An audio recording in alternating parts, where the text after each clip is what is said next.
Good afternoon. Phil Lindeman with your Crystal 93 News from Vail Summit Orthopedics and Neurosurgery. At least 9 school districts statewide got similar anonymous calls this morning at nearly the same time.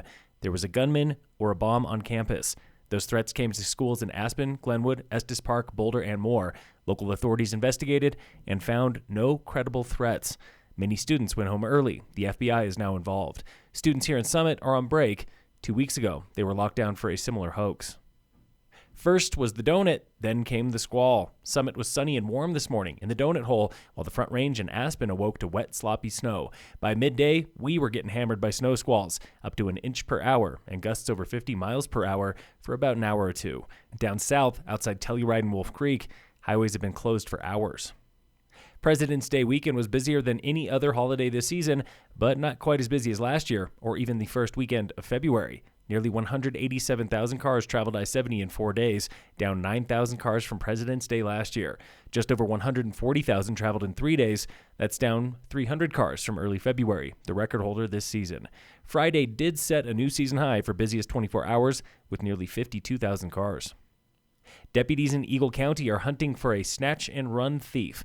Footage from stores in Gypsum and Edwards shows a man in black face mask stealing booze and vape pens before sprinting to a getaway car. He has been at it for at least a week. The DoubleTree Breck at Peak 9 is getting a new look thanks to a new owner. A California firm spent $40.5 million on the hotel last year. They will soon spend more to resurface the exterior, replace the outdoor pool and spa, rebuild the entryway, and install EV chargers. Plans were just approved by the town.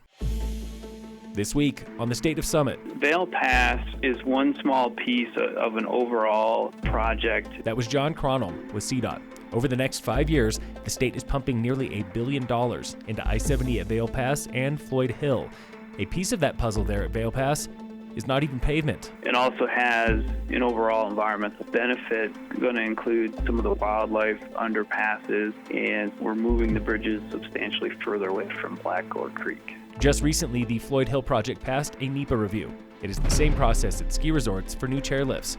CDOT's Presley Fowler. There will be improvements to the Clear Creek Greenway Trail and a lot of environmental mitigation to enhance wildlife connectivity for air and water quality, stream conditions, and recreation. Think of these greenway trails as roadwork 2.0. Whether you're driving, cycling, walking underneath on the trail, or if you are on 4 legs, so our wildlife friends, this project is going to help this area for everybody. Tune in again next week for the State of Summit on Crystal 93.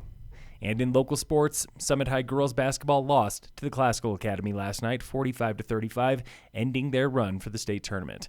Coming up Friday, Summit High hockey plays Kent Denver in Denver for opening round of the state hockey tournament. Friday's the opening day of Dew Tour Copper with practice runs. Saturday's the first day of competition.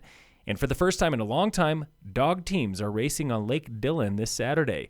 Colorado Mountain Mushers is hosting a full day of pro and open dog sledding starting 9 a.m. Saturday.